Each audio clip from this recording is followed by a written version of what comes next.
Isang mapagpalang araw po ang bati ko sa lahat ng abuti ng broadcast na ito. Sumayin lahat ng pagpapala ng Diyos Ama sa pangalan ni Kristo, ang bugtunat ng Diyos, ang manubusan sa libutan. Amen.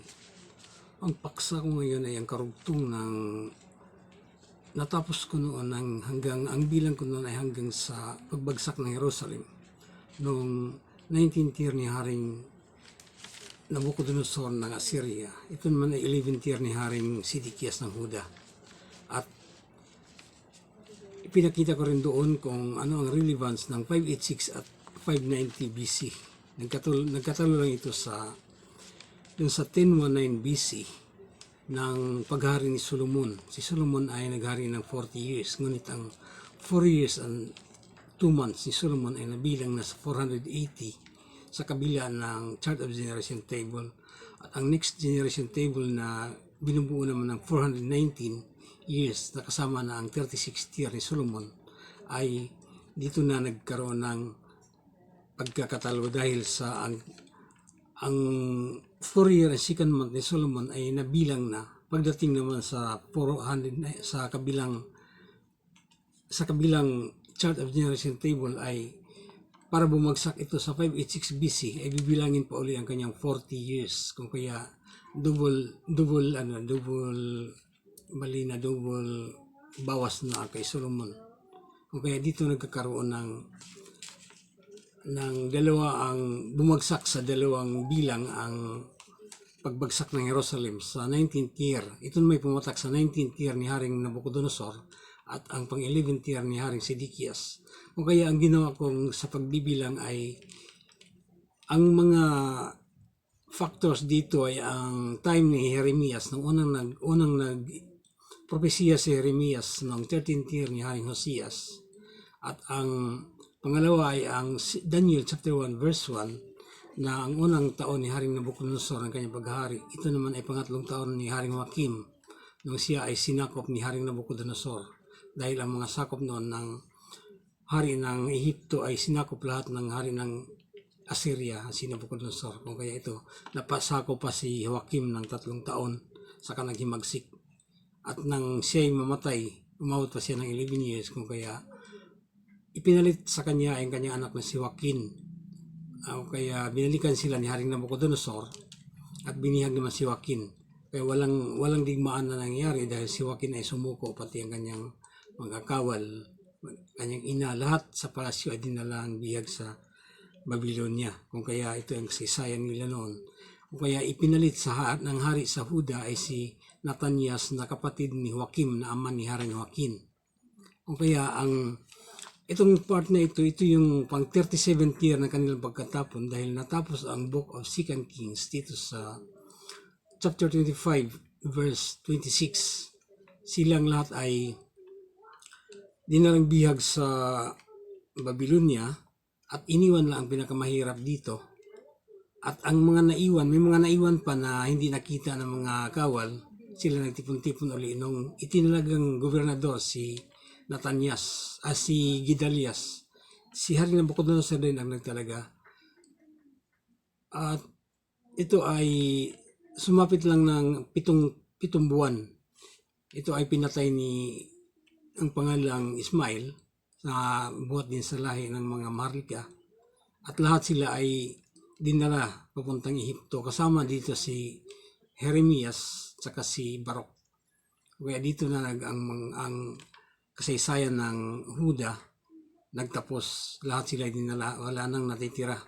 Ang mga iniwan ni Haring Nabucodonosor noon, ang mga mahirap na mag-alaga ng mga ubasan, ay siya na dinala naman sa Ehipto lahat ng mga naiwan naman ng mga kawal na mga Israelita, at pumunta silang Ehipto taliwas sa payo ni Jeremias na kailangan silang sumuko sa hari ng Babylonia at magmapasakop. Hindi sila nakinig kay Jeremias, bagko sila ay pumunta ng Ehipto. At dito naman ay mga propesiya ni Jeremias tungkol sa hari ng Ehipto at sa bansang Ehipto na sila sasakupin din ni Haring Nabucodonosor. Ito ay nasakop. At ito itutuloy ko ang aking mga pagkwinta at pagkwento dito. Dito ko itutuloy ang pagbibilang ng mga taon. Ang pamagat nito ay number 62 sa series, 62C, si Sidikias, huling hari ng Huda. Ito ay ang 37th year ng kanilang pagkatapon mula nang maitapon sila ang mga Israelita noong 3rd month ni Haring Joaquin nang siya binihag ni Haring Nabucodonosor. Kasama dito si Ezekiel, ang kanyang saserdote, at ipinalit dito na hari ay si Sidikias. O kaya ito yung part ng These Are the Days, my friend. Ang 62b, ito yung nakaraang topic. Dito ko pinapakita ang relevance ng 586 at 590 BC, kung paano nagkaroon ng 586 BC. Bakit ang 586 BC wala nang balita kung ano ang kasunod sa 586 BC o saan ito nanggagaling ang 586 BC. Basta sinabi lang 586 BC. O kaya dito sa mga bilang, simula sa umpisa, ito yung simula sa umpisa kay Father Adam, ito yung bumagsak ito sa 590 BC. Ito may sequence of time ayon sa mga kwentada sa may chart of generation table. Bagamat sa chart na ito ay merong gray area. Ang gray area dito ay magmula lang dito sa pagkamatay ni Jacob hanggang sa pag-alis nila sa bansang Ehipto ng 80 years old si Moises, makikita sa Exodus chapter 7 verse 7 at sa Exodus chapter 12 verse 40 to 41 na huling araw ay 430 years nang umalis sila sa Ehipto.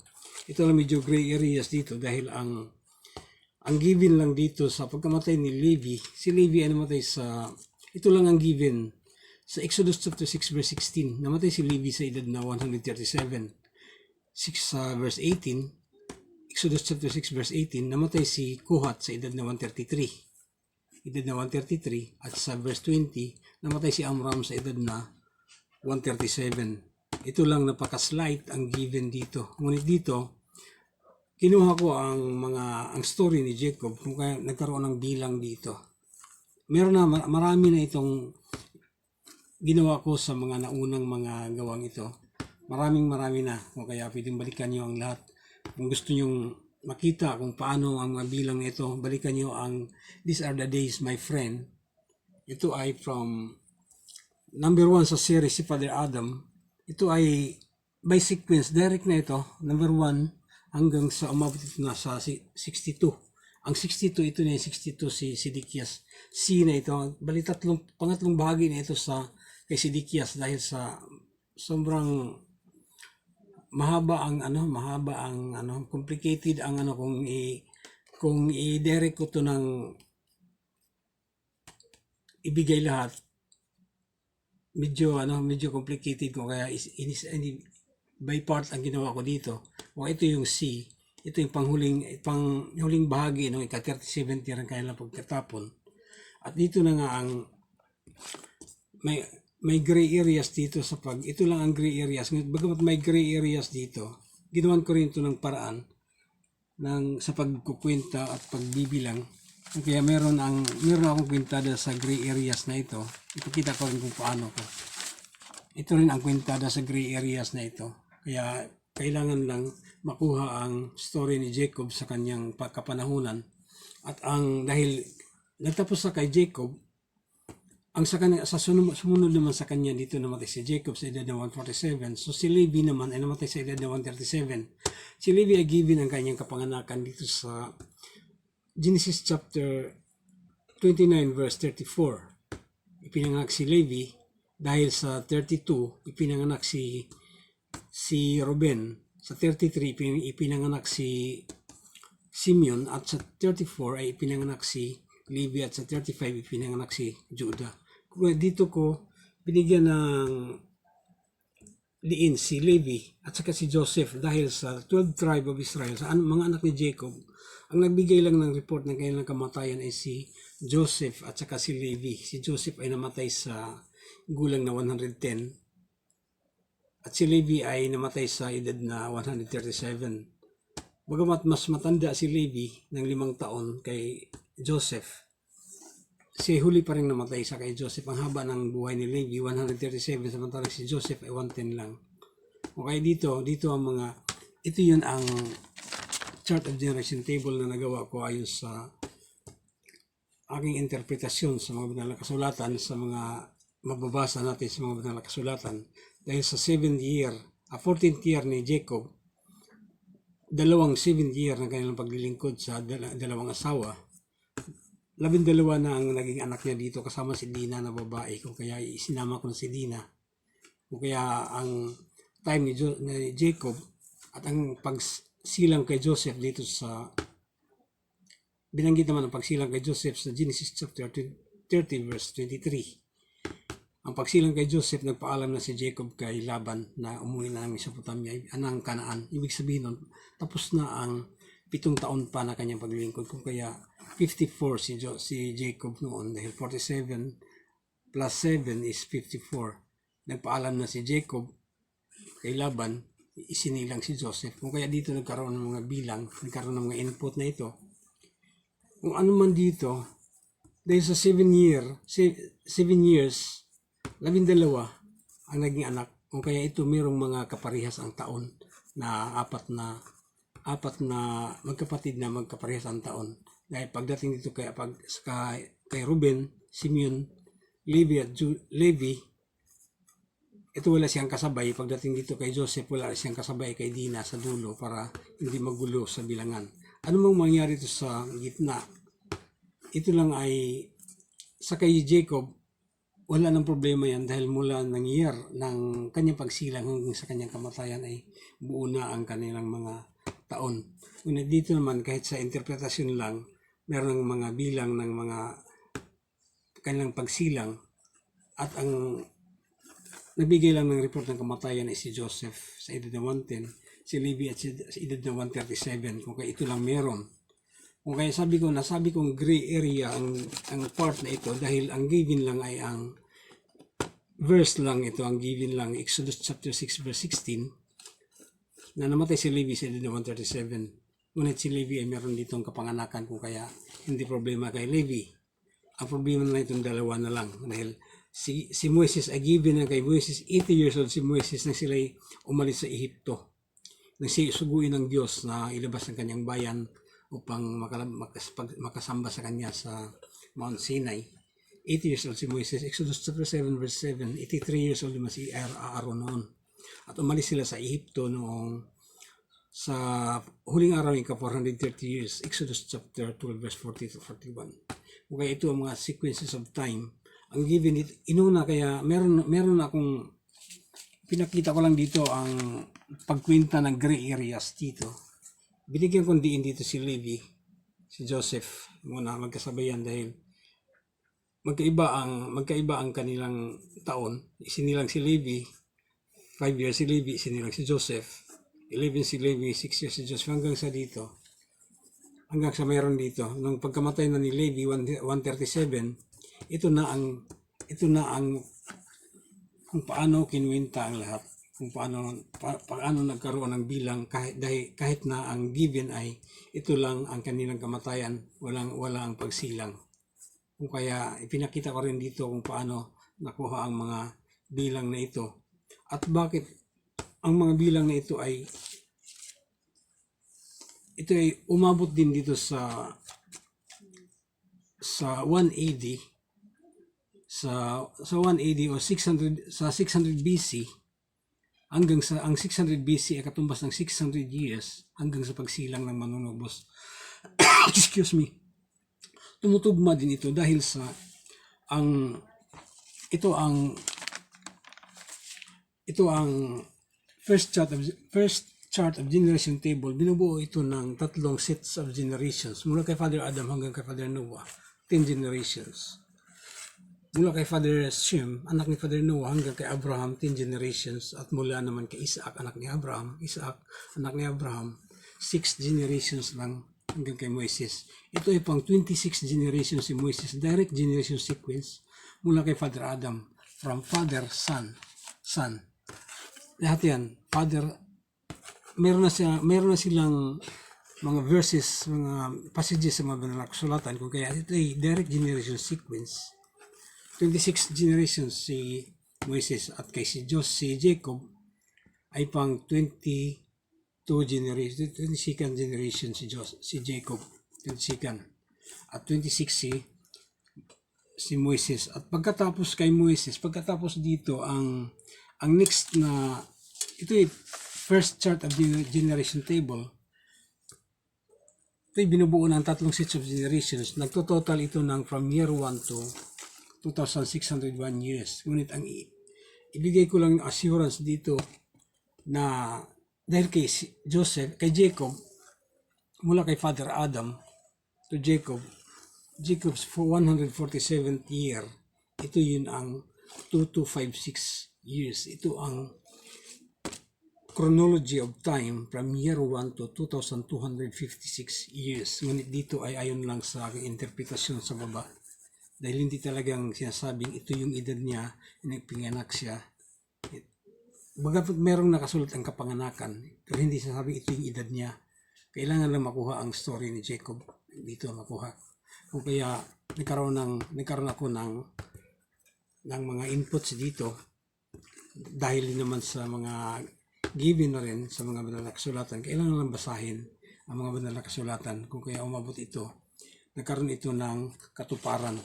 At dahil nagkaroon ito ng katuparan at dahil lang sa isang link naman ito, sa link na Moises chapter, ito naman ang link na bumubuo dito. Ang Moises chapter 8 verse 12, dahil sa Genesis chapter 5 verse 3 to 32. Nung si Father Noah ay 500 years old, ay sinilang si Shem, si Ham at saka si Japheth. Ito lang ang given. 500 years si Father Noah. Ito lang ang given. Kung sa given ng 500, isa lang given na numero, isinilang si Shem, Ham at Japheth. Tigil na lahat. May nakita akong ibang kasulatan nagsasabi sa Moses chapter 8 verse 12. Ito ay na si Father Noah for 50 years ay isinilang si Japheth.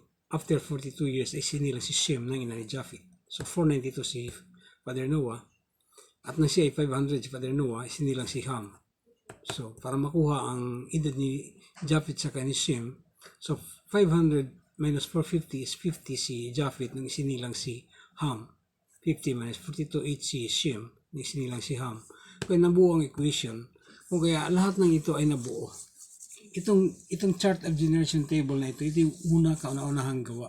Ito yun ang kabuuan. Itong lahat ng chart na ito hanggang sa 600 years ni Father Noah, itong bumuha sa daigdig, ito lang yan, ito lang part na ito. 600 years si Father Noah bumuha sa daigdig. Ito ang total ay 1656 years. Okay, ito na. Ito na ang 1656 years. Ang sumunod dito, ang 350, dahil siya, nung bumuha sa daigdig, 1656 years, ang total mo lang pagdika. 600 years si Father Noah noon, namatay siya sa edad na 950, kung kaya ito yung 350.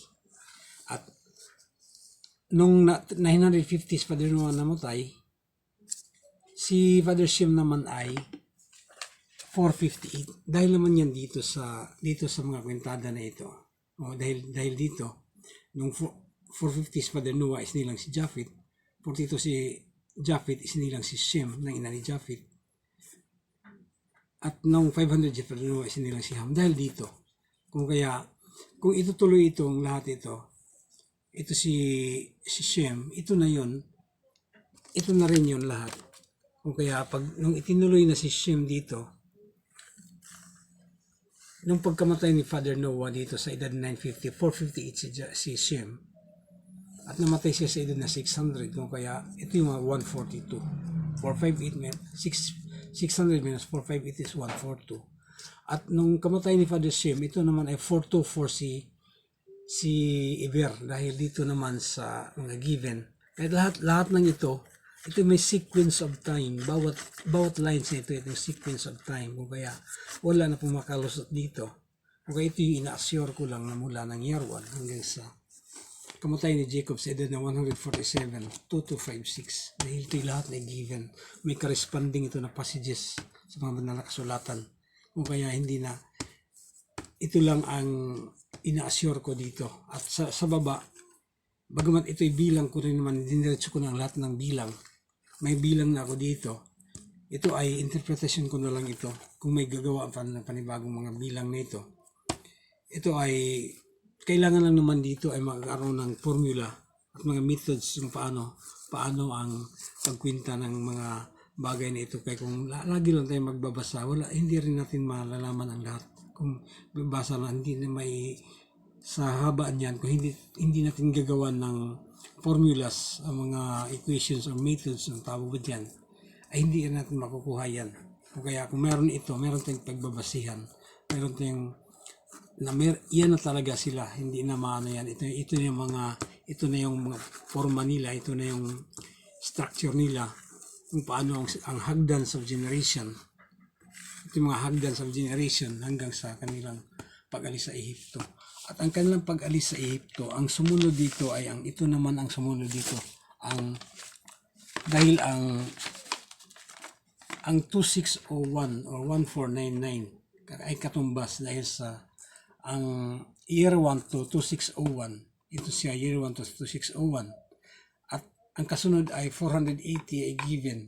Dahil ng pag-alis nila sa Ehipto, umalis sila sa Ehipto ay makikita sa 1 Kings chapter 6 verse 1, 480 years mula nang umalis sila sa Ehipto. Ito ay 4th year and 2nd month ni Solomon. Ito 4th year and 2nd month ni Solomon, 480 years. Kung kaya given na given. At ang sumunod naman dito, ito naman ang sumunod dito. Kaya nabanggit na ang 4th year and 2nd month ni Solomon dahil si Solomon ay namahal ng 40 years. Ditong part na ito sa 3rd set of generation table ay 36 na lang ang bibilangin kay Solomon. Ito yung sinasabi ko kanina na double na ang pagbawas kay Solomon. 36 na lang. Ito naman ito na yung mga lahi ni David. Ito nang may generation sequence. Ito may kasama lang dito si Atalia. Isinama si Atalia dito dahil siya ay namahala din sa Huda kung kailang makuha ang kanyang time, 6 years, para continuous ang count. Lahat ng mga bilang ay ipinabase dito sa kaharian ng Huda. Ang pag-alis na sa Ehipto ay ang aklat ng mga hukom ang pinagbabasihan. At sakupan ng aklat ng mga hukom ang paghari ng Israel, ang tatlong hari, si Saul, David at Solomon. Kung kaya dito sa 4th year and 2nd month ni Solomon, ito ay bilang na sa 480. Ang next is, ang kay Solomon ay 36 na lang dito, hanggang naman dito sa Jeremiah chapter 27 verses 1 to 22. Ito ay ang first year ni Haring Sidikias. Si Haring Sidikias ay namahala pa ng 11 years. Kung kaya binanggit ko na kayo na 11 years. Ito ang first year dahil naman sa ito ay pumapatak ng from 1019 minus 419 dahil ito pag binilang lahat yung time sequences nila ay 419. At ito ay from 1019 minus 419 is 600 BC.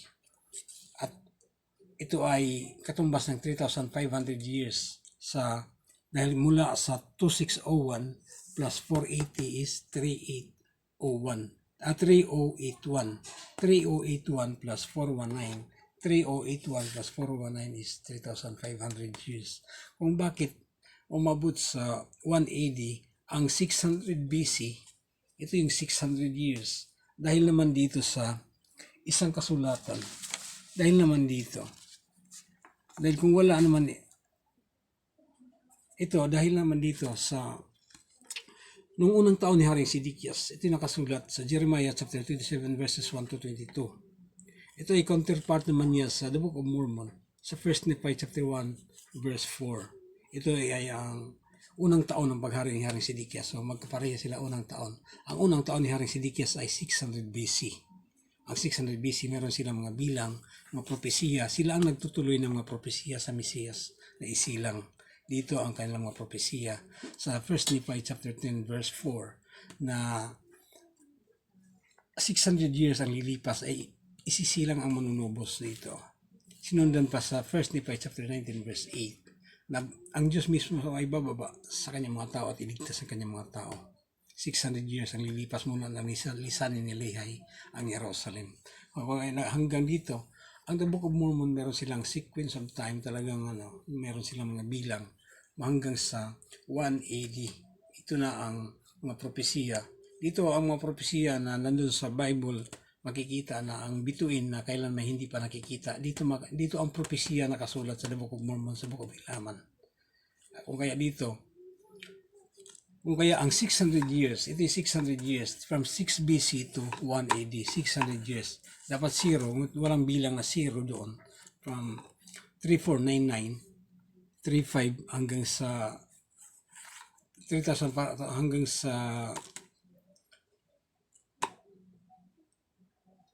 3,099, ito yung dumiretso sa, ang next is 1 AD.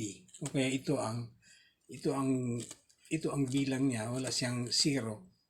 Kaya pagdating dito sa kabuuan, ito ay 4,100 years. Kung bibilangin ang 2601 plus 480, ito ang 2601. Ito na yun siyang 2601 plus 480 is equals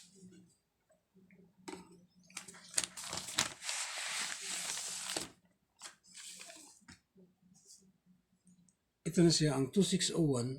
Itong pag-alis nila sa Ehipto mula ng paglikha 2601. Ang 480, ito naman yung mula sa pag-alis nila sa Ehipto hanggang sa 1 Kings chapter 6 verse 1, 480. At ang 419, ito ang Jeremiah chapter 27 verses 1 to 22. At ang 180, itong 419, from 1 King to Jeremiah. At from Jeremiah to Lucas chapter 2 verse 1 to 7 or 1 Nephi chapter 1 verse 4, ito naman ay 600 years. Kaya ang total niya ay 4,100. Para makuha naman yung ang 180, dahil ito ay sequence of time, bilang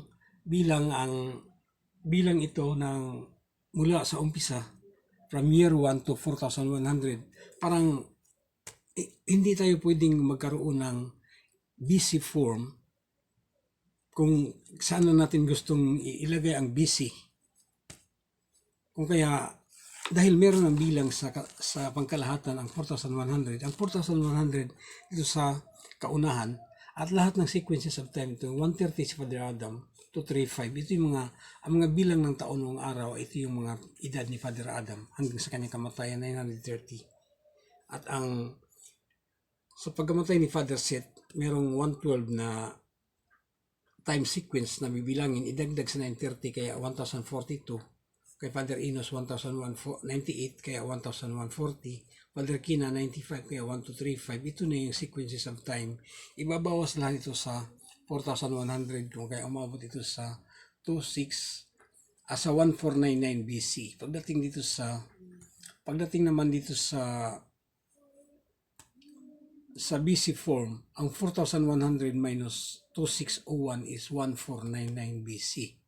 O kaya ang 1499 BC minus 480, 1499 BC minus 480 is equals 1019.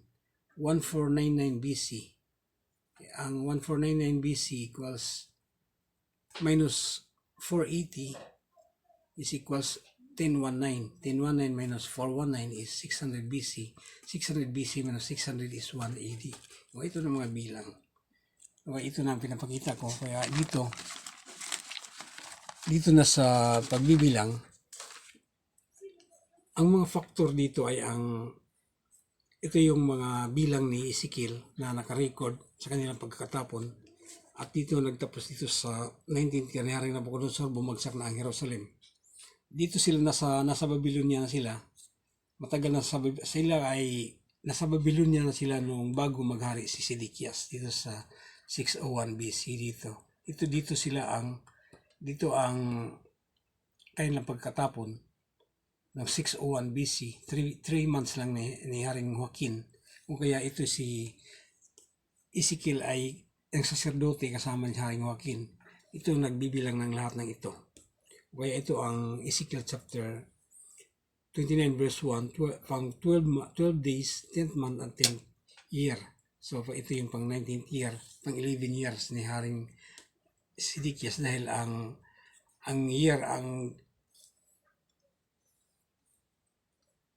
ito'y bilang na sa kanilang pagkatapon, at bago sila matapon, ito pa ang first year ni Sedekias. Ito ang 601, ito ay 601. Ito ang 601 ng kanilang pagkatapon. Kung kaya pag nung unang taon ni Haring Sidikias, ito yung 600 BC. 600 BC, kung kaya ito yung unang taon. Kaya ang pang 10th year, ito yung pang 19th year ni Haring Nabucodonosor. Ito na ang mga sequences of time from ito 19, dito ko umpisahan sa pagbagsak na ng Jerusalem. Ito karugtong na sa Ezekiel chapter 26 verse 1, itong first day, 3rd month at 11th year. So 1 year pa rin. So 1 plus 1 kay Nabucodonosor 20 minus 1 sa BC form is 590 minus 1 589, at sa bilang ng mga taon plus 1 3510 plus 1 is 3511, at ang edad ni Haring Joaquin 29 plus 1 is 30, 32 ni Sidikias plus 1 is 33. Ang sumunod dito ay ang Ezekiel chapter 32 verse 17, 15th day, 1st month and 12 years. So, isang taon pa rin mula sa 11 to 12, isang taon. From 20 si Nabucodonosor, 21. From 589 minus 1 is 588. 3511 plus 1 is 3512. At ang 30 plus 1 is 31. 33 plus 1 is 34. Kaya ito na ang mga bilang. At sa Ezekiel din, Ezekiel chapter 33 verse 21 at saka 32 verse 1, pareho siyang 12 years. So, lahat yan is 1 year lang yan lahat. Kasi mula sa 11, 12, 1 year lahat yan. At kaya meron itong 21, ito na mga bilang niya. 21 si Nabucodonosor, 588, 3512, 31 si Joaquin, at 34 si Sidikias. At ang sumunod na wala nang bilang dito. Kaya kinuha ko ang kay Jeremias, dito si Jeremias at 13th year ni Haring Hosias, dahil nagbanggit naman si Jeremias dito sa Jeremias chapter 52 verse 30, malapit na magtapos ang book of Jeremiah dito. 52 verse 30, ang sabi niya, ika-23rd ng year ni Haring Nabucodonosor, ika-23rd year ni Haring Nabucodonosor, binanggit niya ang ika-23rd year ni Haring Nabucodonosor. So, dito sa kay Ezekiel 21, so 23rd, so dalawang taon. Kaya mula 588 minus 2 is 586. Dito na ang 586 lumalabas sa 23rd year ni Haring Nabucodonosor. From 19 to 23rd is 4 years. 4 years pa rin dito kaya dito siya nagbanggit sa Jeremiah chapter 52 verse 30, 23rd year ni Haring Nabucodonosor, pumatak ang 586 BC. At ito naman ay 3514 plus 2, 33 plus 2, 36. 36 si Sidikias, 33 si Joaquin. At meron na naman uli si Ezekiel, pang 25 years ng kanilang pagkatapon. So, ang gagawin dito ay bibilangin ang mga sequence of time ng kanilang pagkatapon mula dito sa 601 BC o dito sa 601. Sa 601 dito itinapon na sila, kung kaya bibilangin itong first year ni King Sidikias, ika-5 taon ng kanilang pagkatapon, ito na 1 plus 5 is 6 plus 1 7 plus 1 is 8 plus 2 10 plus 1 11 plus 1 12 plus 1 13 plus 2 15. So 15 para umabot sa 25, ang sabi dito 15. Ang sabi dito, 25 year ang kanilang pagkatapon, so plus 15, plus 10, 586 minus 10 is 576. Ang 23 plus 10 is 33 si Nabucodonosor. Ang 3514 plus 10 is 3524. Ang 33 plus 10 is 43. 36 plus 10 is 46. Si Sidikias, si Nabucodonosor is 33. At sinundan pa ito, huling banggit ni Ezekiel ay ang 29 verse 17 and 18, first day,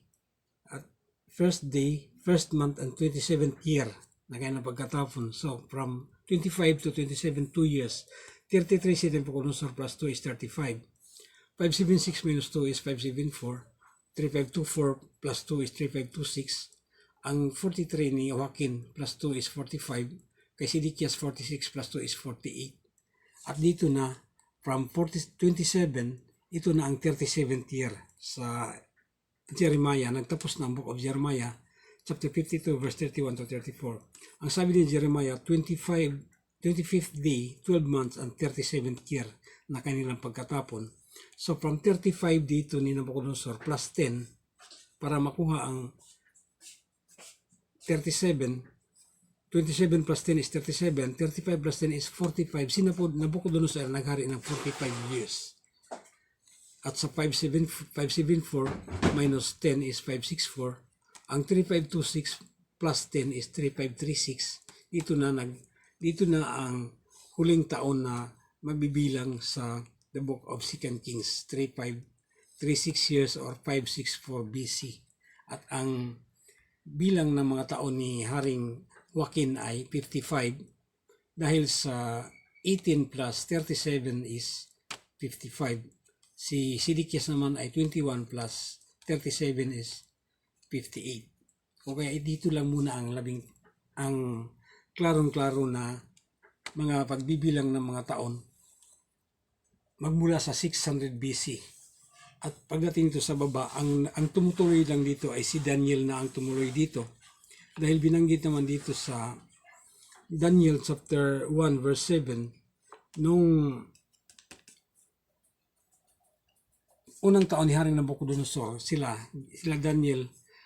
Daniel na tinawag din nilang Belteshazzar, si Shadrach na si Ananias, si Meshach na si Misael, at si Abednego na si Azarias. Ito man nakasulat sa Daniel chapter 4 verse 29. Ito ang mga kabataan noon. Kung kaya, nung time na yon, bata pa sila mga kabataan pa sila Daniel. Kung kaya, pagdating dito na matanda na sila Jeremiah, si Ezekiel, wala na sila dito. Ang tumuloy dito ay si Daniel. Si Daniel lang tumuloy dito. At ang sabi dito sa 2 Kings chapter 25 verse 27, na bago-bago pa lang naghari si Abel-Merodach. Binanggit dito sa Abel-Merodach dahil sa kay Jeremiah 25 days, sa 2 Kings is 27 days. Sabi, bago-bago pa lang naghari si Abel-Merodach, dalawang araw pa lang naghari si Abel-Merodach, ay ipinalabas na ito si Haring Jeconias or Joaquin, at hindi na siya itinuturing na bihag, kundi kasama na siya ng hari sa kanyang pagkain, at hinubad na ang kanyang damit na bilang isang alipin. Kung kaya ito na, binigyan na siyang karangalan dito pang 37th year ang kanilang pagkatapon. Hanggang dito lang muna ang aking bibilangin. Ito ay makikita sa Daniel chapter 52 verse 31 to 34, 25th day, 12 month, and 37th year ang kanilang pagkatapon. Si Haring Nabucodonosor ay 45 years ayon sa mga bilang, sequence of time ang pinagbabasihan, at ang BC form ng pagbibilang ay 564, at ang pagbibilang ng mga taon mula sa umpisa ay 3536, at ang bilang ang taon, edad ni Haring Joaquin ay 55, at ang edad ni Sidikias ay 58. Hanggang dito lang muna, tatapusin ko muna. Sumayin yung lahat ang pagpapala ng Diyos Ama sa pangalan ni Jesucristo, ang bugtong ng anak ng Diyos, manunubusan sa libutan. Amen at amen.